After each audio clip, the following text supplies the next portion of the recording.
Highly recommend that if you've not done it. If you have a watering system, have them come and check it out for you to make sure you're using it appropriately and not wasting your water, because it's costing you money. That's commercial number one. Does everybody know what a master gardener is? Anybody doesn't know what a master gardener is? Oh, good. I don't have to do commercial number two. Okay. Well, that's not working for me. There we go. Okay. This is a very, very busy slide, but it's really critical as to why we are even doing this. If you'll look at the date, that's from 2017. That's, of course, a U.S. map. And it's kind of hard to read, but if you'll look at the yellow, that means abnormally dry. And then the red is exceptional drought. Remember the date. Oh, okay, one more. There we go. Nope, I went too far. Bear with me 1 second. Now, look at this. That's 22. You can see that the U.S. is in a drought situation. We're all feeling it. Now, it may be hard to believe when we're having this wet springs that we've had for the last few years, but we all remember what happens in July and August. So that's one of the most beneficial reasons to preserve your rainwater. Now we're going to go to Texas. Maybe. There we go. This is Texas, same dates, 2017. The abnormally dry is the yellow. The reds, we don't have a lot of reds in there. Now, if I can get this to work.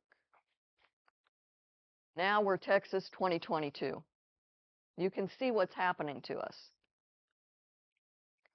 We have, farmers not being able to have hay for their cattle. They're having to buy it when they haven't had to before. Water is going to become much more critical. As Dick said in that slide that was promoted, we're projected to grow exponentially in the next 50 years of people coming in, meaning they will be using more of the water that we have. We don't have any reservoirs. We have one that's being talked about being built again, a new one, but that takes years to put in and lots of dollars. Yes, ma'am. Drought? I believe it's global warming. Other people may have another opinion. Dick? Population increasing too. I mean, there's just so much water. The only way water we use, we recycle. Comes down on the ground, evaporates, goes back up. So, our aquifers are getting dry. They're all drying out. Springs are losing springs. So it's probably just because of the heat and people. There's more and more people. There's more land being used for commercial stuff, pavements, things that don't conserve water. It all runs off and goes into the river. You hope, but yeah, that's the main thing. It's going to be much more critical. If we net it out, that's what it's going to be. It's going to be much more critical that we conserve water.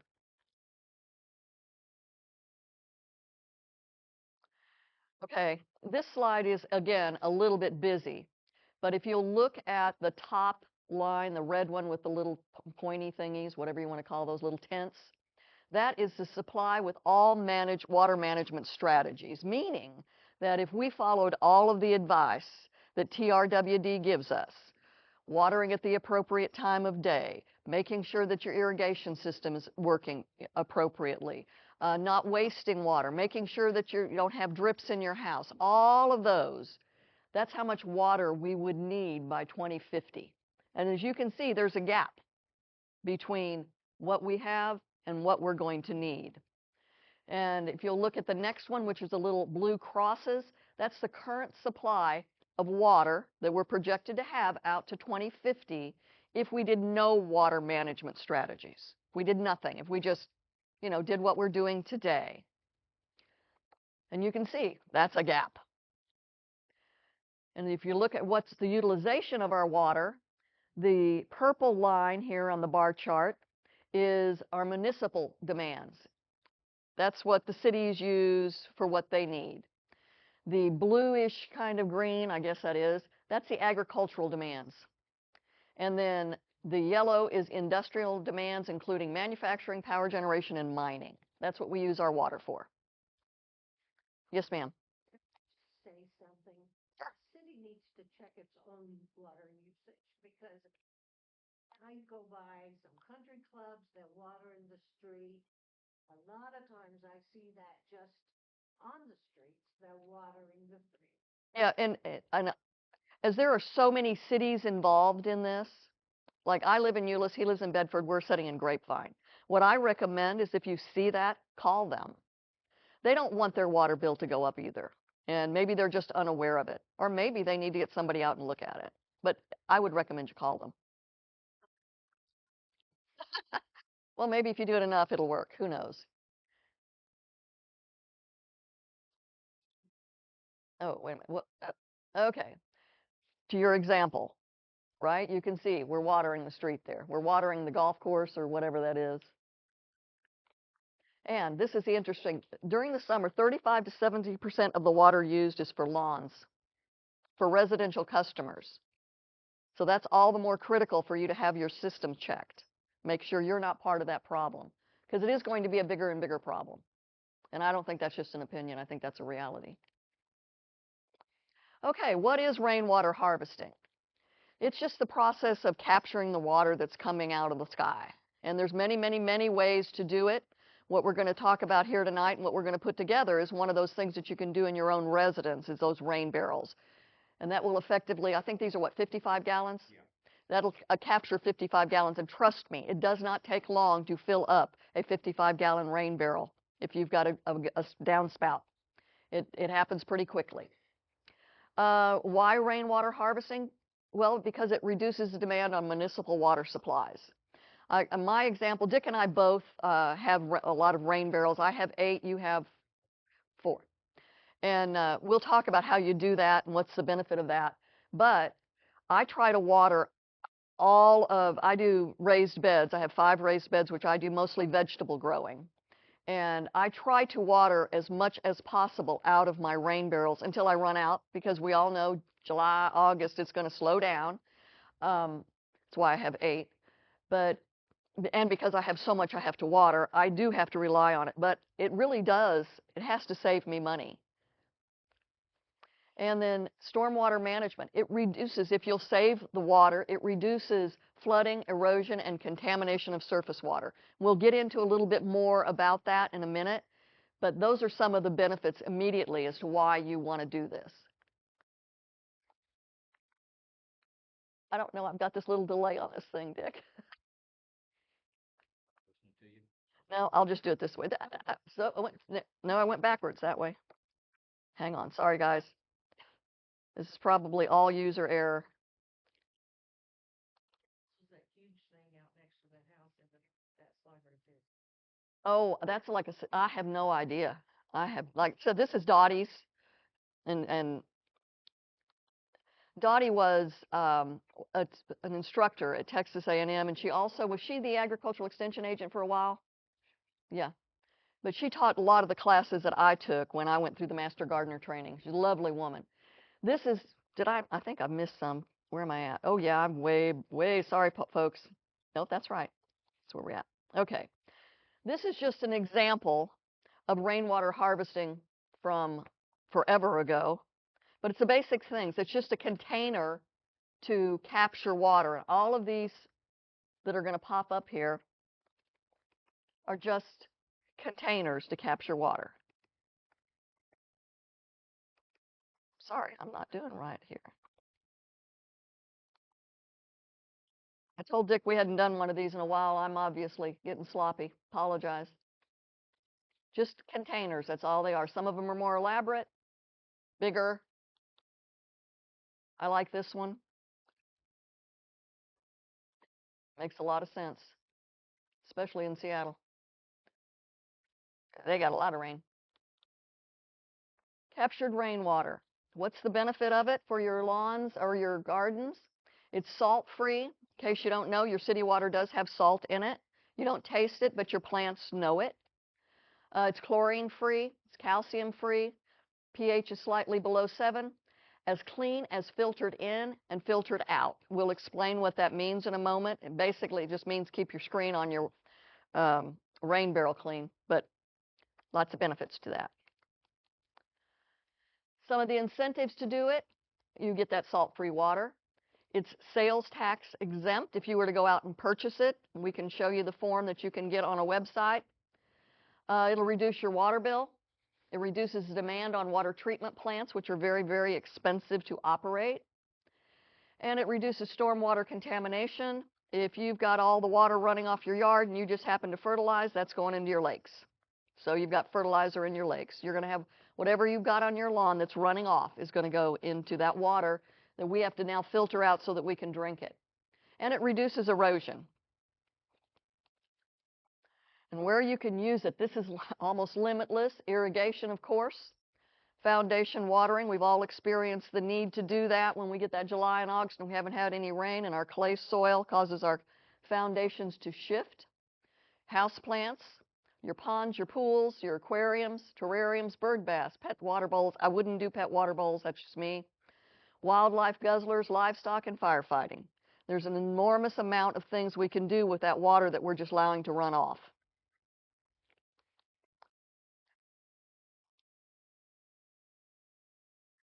This calculation is really mathy, but it's really pretty simple. And what I want to stress on this is just an example. You're not going to have, a 1,200 gallon water container, right? So you're not going to capture it all unless like you've got them all daisy chained together, which I'll explain, or you've got that giant big cistern. But we can do the best we can with these. And like I said, I have 8 and I keep adding just because I can find more need for them. So these are some of the things we often get asked. I don't have downspouts. I don't have gutters on my house. Does that mean I can't have a rain barrel? Please don't limit yourself with that. There are other ways that you can do it. If you happen to have a valley in your roof, you can put a rain barrel there. If you like this one that you can see, they've just got a slight slant on that first rain barrel and they're capturing water off that, just that little bit right there to fill up that one. There's of course some giant ones here, but there are lots of ways to do it. I think it was a Grapevine where we did a class just doing this presentation. We did not put the rain barrels together because we just didn't have the facility, nor did they ask. I think that's why we're here now. But a woman came up and she said, I don't have any way to do this. I don't have gutters on my house. My husband doesn't want gutters on the house. And so the reality was we talked about it and she had a roof valley. She could do it there. So there are ways, there are methods. You just got to be a little creative and have the desire. But gutters and downspouts are the easiest way to do it. If you have it, that's the best way. That's where you're going to put it. That's where you're going to put it and get the best benefit out of it. Storage, this is just the containers you're putting them in. We've all seen these things. Your cisterns can be polyethylene, fiberglass, wood, concrete, or metal. They can be above ground or underground. Now, some of y'all may live in a homeowners association. Now, my understanding is that, I'm sorry, now it's getting really active with me. There, let me keep Steve not touching it. Just make sure the state of Texas, I know they passed a law that you can have a rain barrel on your property. Your association may have some words about where you can put it, but just know you can. So they can't tell you you can't have one. There are some cities that tell you that you can't, but we don't do that in Texas. They just may tell you where you can put it. I don't know. I know they tried to tell me that in Euless, and I can. They're available in many, many, many materials. What you've got here are just 55-gallon drums, blue. They're food grade. That's what you've got. And we're just showing it. Now, what you're going to do, this is a supply list. We're going to provide all of that. That's all there with you in this room. But if you were to build your own, you're going to get hooked on this like I did and want more than one, and they're easy to build, and that's your complete supply list for it. This, by the way, is on a website that you can download free. We'll talk about that in a moment. But we have got all of these items in that plastic bag that is on your rain barrels at the back and the side here. So all it takes is somebody who can handle a drill. I can't. And that's the biggest challenge, and knowing what to do. And that's what we're going to show you.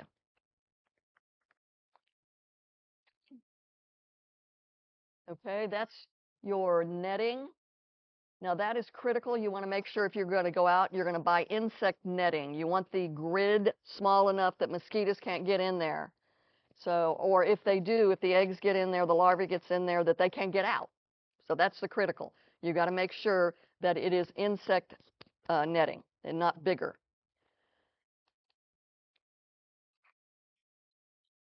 Then you've got your spigot.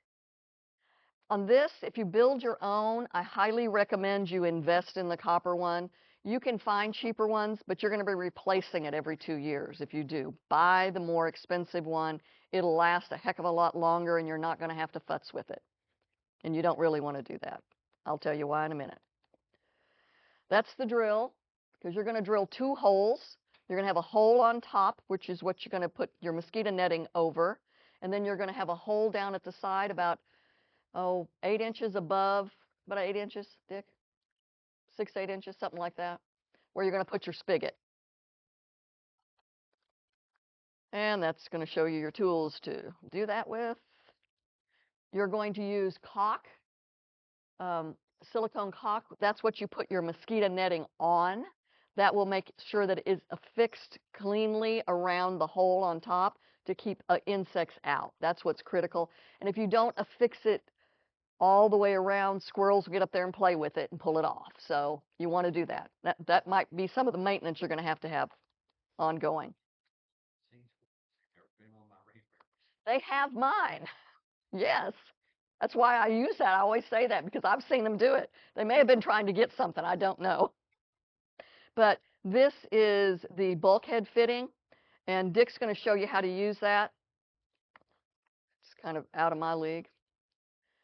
And then Teflon tape, which we have already affixed to the ones that you have, but when you get, if you were to build your own and you get a new spigot, we highly recommend you put the Teflon coating around the threads.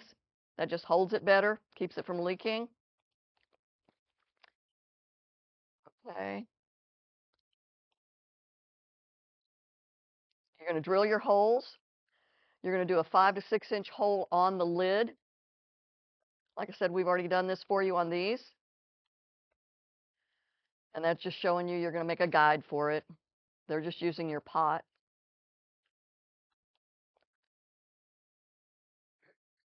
And some people will take that gallon pot and put it in the hole and then put the insect netting inside that pot. We do that at our school garden. That's how we have it set up. That's easier to clean stuff and everything like that. I mean, that is another way to do it, but tonight you're going to be putting it over the top. Yep. Okay. Drilling your holes.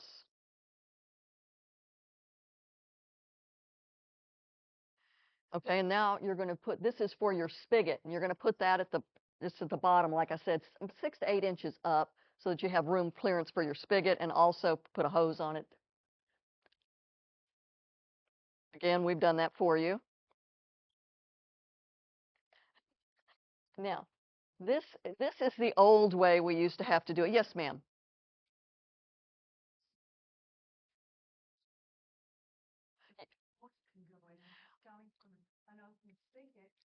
That's a good question. What these were not designed, but these work really well when you have a downspout. So you put it right under the downspout, and then it goes directly in. But in the case where you had one and you just had a crevice in your roof, you know that's where you would probably. Dick said that you used to have them, or you had seen them.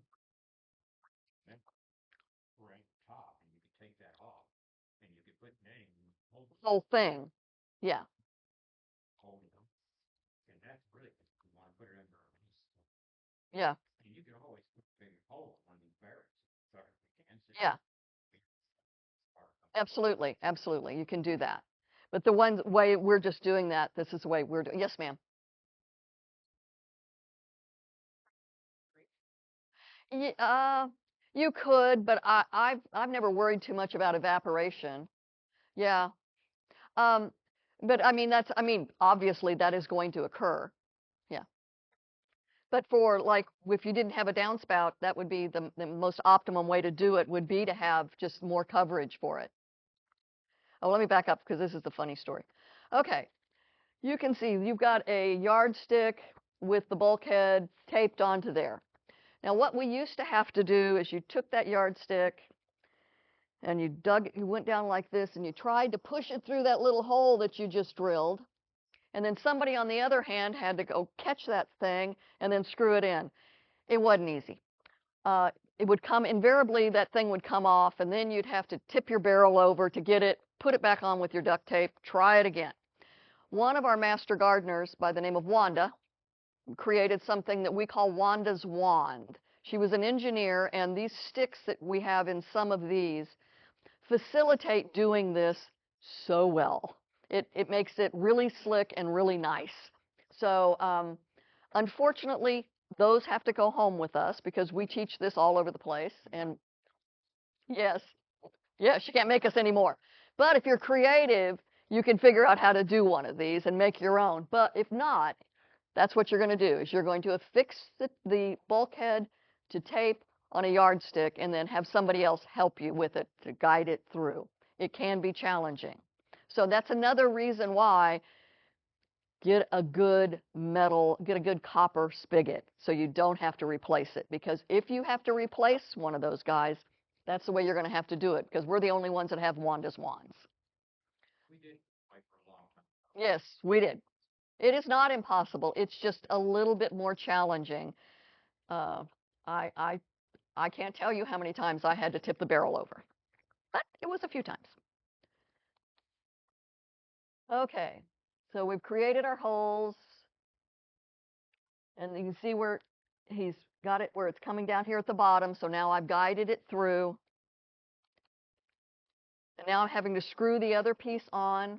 And Dick's got really clear instructions. He's going to show you this before we get started on how to do this. So listen to him. He knows what he's doing on that one. Dick, I'm counting on you here. Okay, so this is where we're saying we're putting the Teflon on your spigot. Again, that just helps with leakage. And then you're affixing your spigot to the bulkhead piece.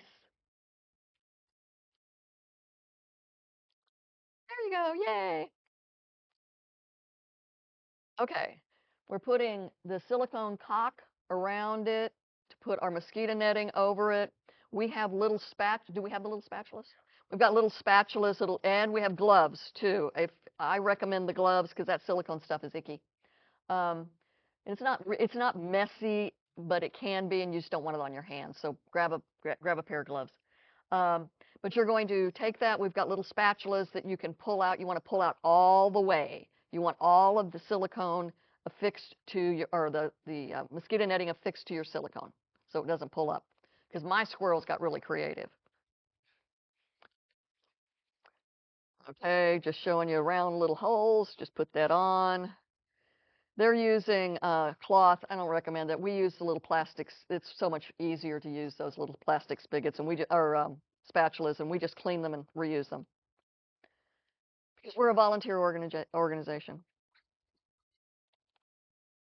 And they're connecting it to the downspout. Now, what you're going to have to do, and we're going to cover some of this. See, there's some different ideas. That's kind of like what you were talking about, that one over there, which is just all the screen. I have some I've made and some I've purchased, and they're all different, but they all work. So, yes, ma'am. So, yeah, Mm-hmm. so like that, and I clean out all the sludge. How to clean this themselves? You have the ability to, there on these, I'm looking, I didn't look at that closely to the rain barrels. A lot of these have an opening in them that you screw off. And that allows you to, no, just part of it. So if you wanted to get the sludge out, you would hose it out and then do it. It also facilitates in the event, and we'll cover that here in a minute, in the event it started to smell, you could add stuff to it. Or in the event you felt like maybe you had mosquitoes, you could add mosquito dunks to it or the granules to it. So it facilitates that.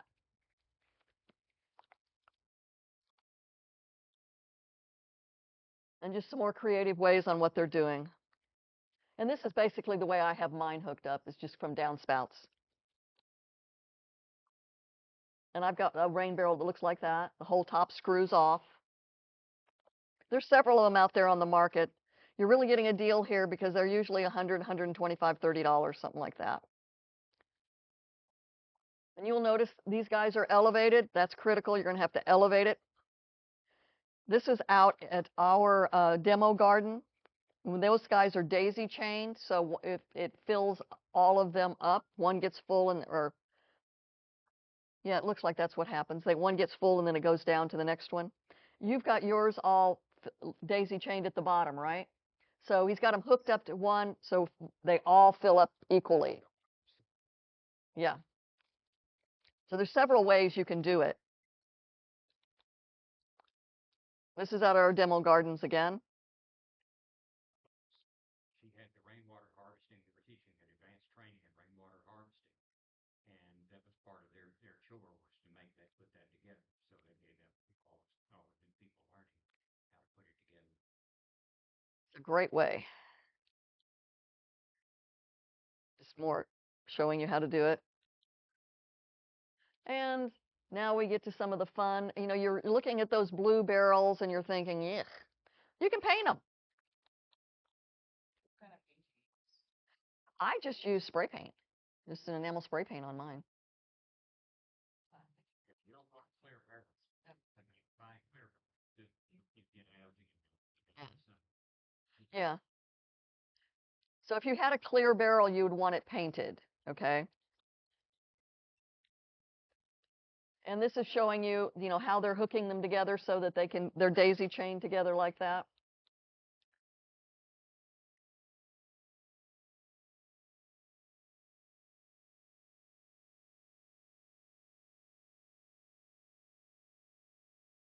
Now we're getting to pretties.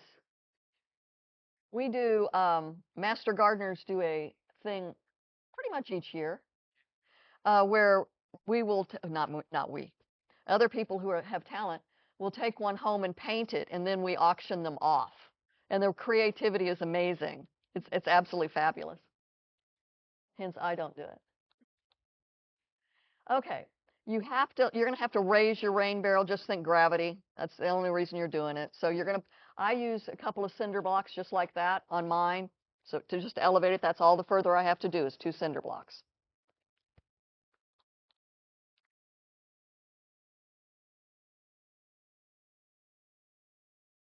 And you're just putting your hose on there. So that's, you know, if you don't have to use cinder blocks, if you're creative and talented, you can build something. It also means you don't have to sit on your head. Exactly. That helps. You can hide them. I think it looks like a shower or a toilet or something. But, you know, nonetheless, if you didn't want to look at the rain barrel,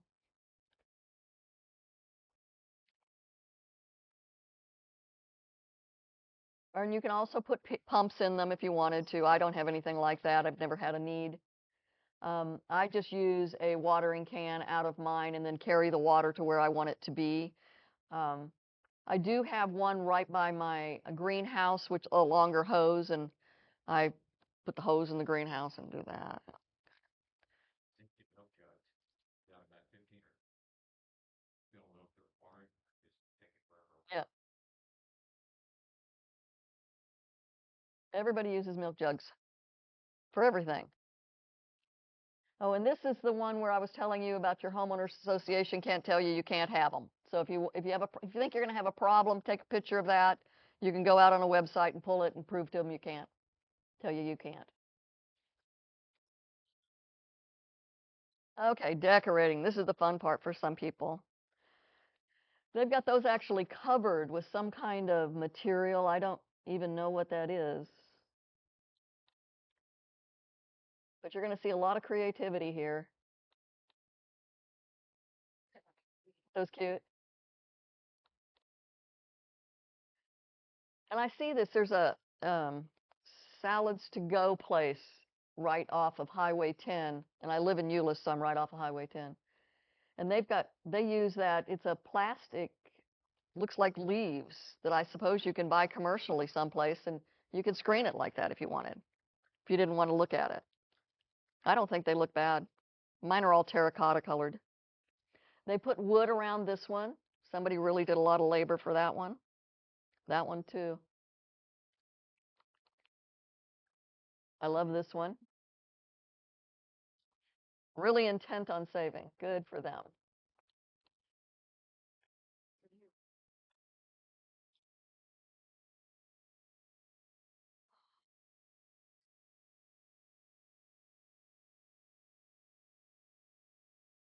Some people talented. Yeah, recruit the grandkids to paint them. I love that one.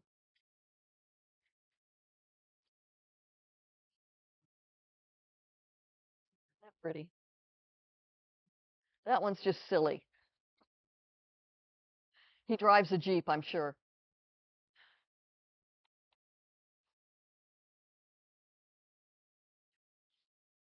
Camouflage, kinda.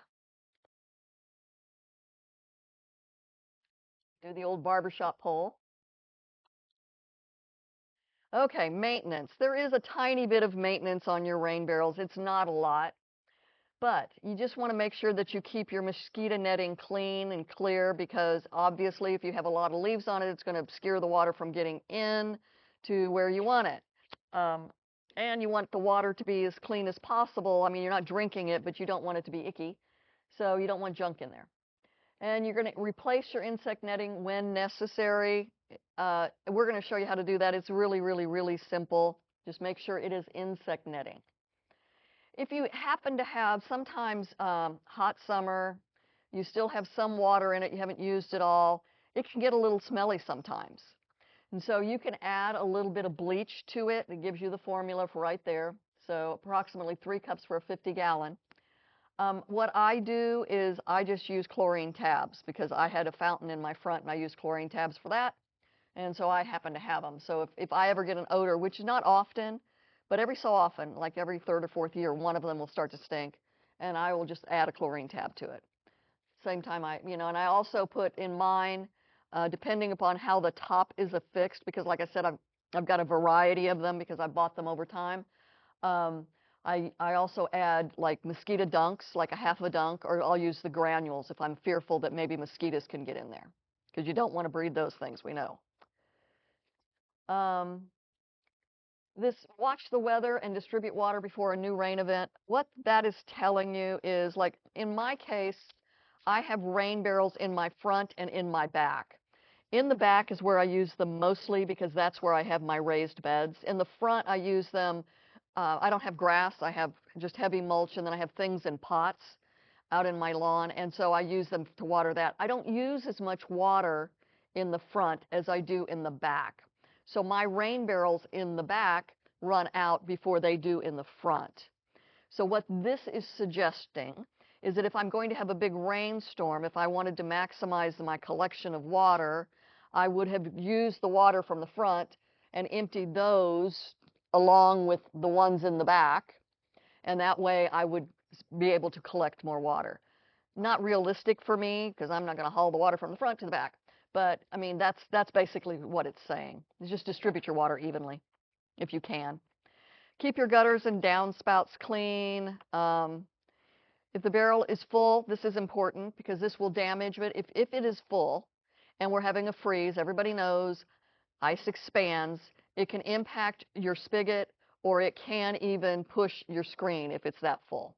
So just let a little bit of water out. If you know you're full and you know it's going to freeze, a hard freeze, let some water out. I don't think I've ever had any of my rain barrels freeze completely. Maybe when we had that horrible 3 or 4 days, a couple, 3 years ago. Yeah, but it could happen. Yes, ma'am. Okay. It said something about don't collect water when you're leaving. Oh, yeah, and catkins are falling. I debate this every time. That doesn't make any sense to me, because quite frankly, you're going to get water. You're not going to move your rain barrel or cover it when it's raining just because there happens to be leaves on it. Just keep it as clean as you can. I mean, that's really the advantage to it. That's what they're trying to tell you. And this is the tax exempt form. You can go out and look for that. It's on that website, Texas A&M's website, if you wanted that. And then saving for a rainy day. And other uses for your rain barrels. The kitties, yes. Okay, and this is just a couple of extra resources. This will tell you these are where you would go if you wanted to have the instructions and the supply list to build your own, is this website. Okay, any other questions? Okay. Well, and I'll let Dick show you the tools we have. Ready? Okay. This is the magic wand. It's got the loop at the top. So you put this down inside and this goes out the hole at the bottom. Okay. And then you put the bulkhead over this, of course, with the spigot part on the outside, and it slides all the way down and it'll come out through the hole at the bottom. Since we've started using this because of the way it's curved at the bottom, it makes it a lot easier to get it, to get it to come out. Sometimes that hole's a little tight, so you have to be sure you get your finger inside that when it comes down and then try to readjust the angle so that it'll come in through the hole. Okay? Last time we did this, everybody wanted to take one home. Oh, yes. Unfortunately, I couldn't do that. This is your bulkhead. It has two pieces. This is the part you'll take this little piece here off. Okay, and this will go inside. When it comes down, it'll slide down. It'll come out like that at the bottom. Now this is counterclockwise. Don't twist it to the right. Okay, because if you do, it's going to get cross-threaded and you may not be able to get it apart. So that's real important. And this ring goes on the inside of the barrel, and you'll pull it real tight. And when you tighten this up, you'll get it. And when you get home, I suggest people get a crescent wrench or some pliers and give it maybe a little bit more tightening. Do it as best you can by your hand. So, and you get all this tightened up on there, and then you put your spigot right in here, and you do clockwise with it. And we're going to be walking around while everybody's doing this if you have any questions. Yep. You'll have the netting, which will look like this. And this is your spigot. And, when you're putting the Teflon tape on, you always wrap it counterclockwise because when you're turning, you want it to keep pulling that tape down. So that's one little thing they don't show on there necessarily. There's also a non-potable water sticker because we don't want people drinking it. So we put this on the barrel. And then here's a QR code about our help desk downtown. We answer phone calls 5 days a week, 8:30 to 4:30, and it's free advice. So it's a QR code for that you can put on there too. And I think that's all that's there. Okay. Okay. We're gonna need to pass out those little things. Paddles. Oh, where? Yeah. Okay. Yeah. Any questions about it? There is a couple of holes in top, and those pieces will come loose. That's where you can put your mosquito dunks and things in there if you need to. But when the old barrels didn't have that, but the whole top came off, so it was made easy. When we put them together, we crawled inside the barrel to put it through. Yeah, that's not fun. I had my kids do that actually. Yeah. We don't have enough of Wanda's wands for everybody, right? It doesn't take very much long. So what I recommend you do is if you have a Wanda's wand, put your spigot on first, hand it off. We'll be around and hand it off to somebody who doesn't have one. And those of you who don't, let's affix your mosquito netting on top of it. So that way we can maximize our time. Okay? Please. Find yourself a barrel. And there's a goodie bag on top that is courtesy of TRWD, Tarrant Regional Water District.